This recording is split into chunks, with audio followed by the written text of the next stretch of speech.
You are born from your father's body, not your mother's. And already the story doesn't make sense to anyone watching. But nobody explained the rules to you, and you don't need them explained. You are half an inch long. You are completely transparent. You can see your own tiny heart beating through your own skin, and right now it is beating faster than almost anything else alive. You don't know that yet. You don't know anything yet. You just know you're floating, alone, in open water, and there are already 300 of your brothers and sisters floating with you, ejected from the same pouch in the same violent contraction 30 seconds ago. And every single one of you is already on your own. That's it. That's the only childhood you get. Your father is gone, already resting, already exhausted from labor that lasted 8 hours through the night. You will never meet him again. You will never meet your mother at all. She delivered her eggs into his pouch weeks ago in a courtship dance that lasted through sunrise. The two of you tails linked, colors flashing, and then she left, because that's the arrangement. She makes the eggs. He carries the risk. Skip forward 6 hours. You are still drifting, and you have already learned the first rule of being a seahorse. You are a terrible swimmer. Your body wasn't built for speed. You have one small fin on your back beating up to 70 times a second just to keep you from sinking, and two tiny fins by your head steering you in directions that barely count as directions. A shrimp could outswim you backward. A crab could outswim you sideways.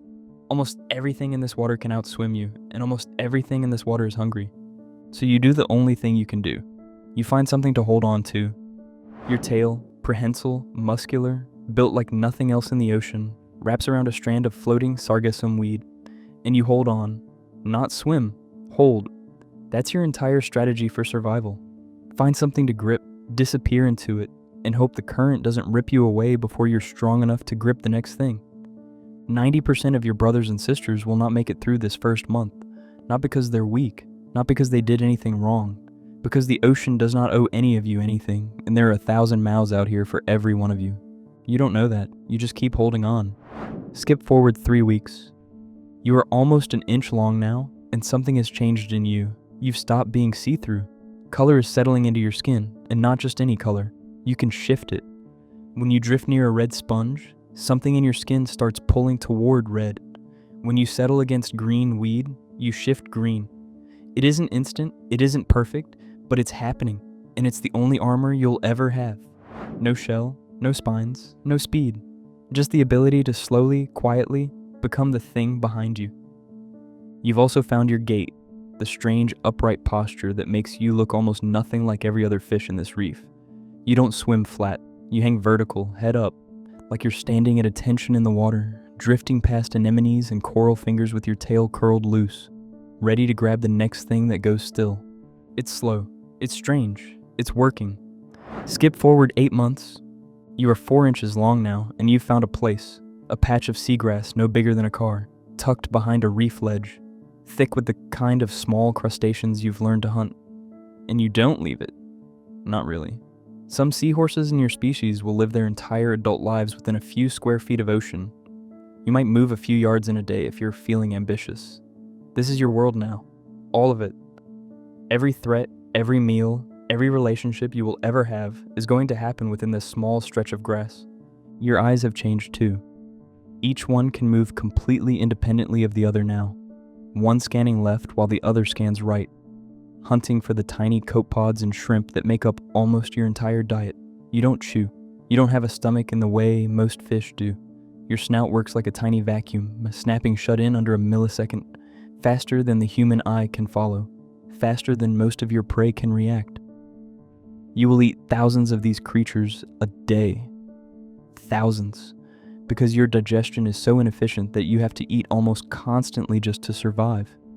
You are, by now, both incredibly strange and incredibly ordinary, in the way every survivor eventually becomes ordinary to itself. Skip forward and you meet another seahorse. You don't know yet that this is the moment that will define the rest of your life. You brighten. Your color shifts, deepens, and so does hers. For days, the two of you meet at sunrise, the same spot in the same patch of grass, and dance. Not for food, not for territory. You spin around each other, tails brushing, snouts touching, colors flaring bright and then fading over and over for minutes at a time. Every single morning, whether or not it's breeding season. This is called a morning greeting. And if you find the right partner, you may do this every single day for years. Seahorses are among the very few fish species that appear to form long-term, possibly monogamous partnerships. You don't know the word for that. You just know that every morning you look for her and she's always there. Eventually the dance changes. It lasts longer. Your colors flush brighter than you've ever shown anyone, and she rises with you, higher into the water column than either of you would normally dare, exposed, vulnerable, visible to anything hunting from below. And in that risk, in that terrifying open water above the safety of the grass, she transfers her eggs into your pouch. Hundreds of them, maybe over 1,000. And just like that, you understand what your father understood, all that time ago, in a pouch just like yours. You seal shut.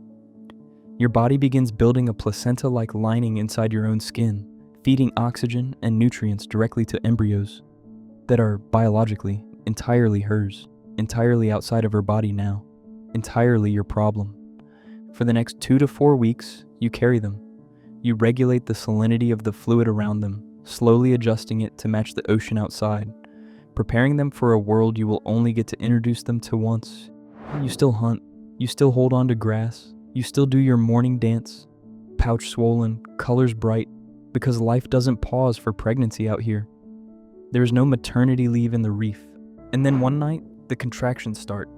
They can last 6, 8, sometimes 12 hours. You pump your body against the current, thrusting again, and with each thrust, a few more young are expelled into open water, fully formed, fully independent, already swimming, already alone.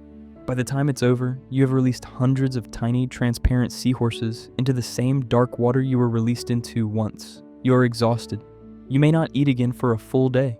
Some fathers don't survive the toll of this labor at all, but some do. And if you do, you rest, you feed, and within hours, sometimes the same day, you find her again at sunrise, and the two of you dance, and somewhere out there, in the drifting sargassum weed, a few of your children are already learning the same first lesson you learned the day you were born. Find something to hold on to. That's it. That's the whole life. Not fast, not powerful, not armed with anything sharper than patience and the ability to disappear into whatever you're standing next to. And yet seahorses have existed for over 13 million years, quietly holding on to grass in every ocean on Earth, surviving not by outrunning the world, but by holding on a little longer than everything trying to eat them. You're still out here somewhere, tail curled around a blade of seagrass, one eye watching the current, one eye watching for her. Tomorrow morning at sunrise, you'll be back in the same small patch of ocean, doing the same small dance, in the same small world you never had to leave to find something worth holding on to. Subscribe if you want to feel bad about more animals.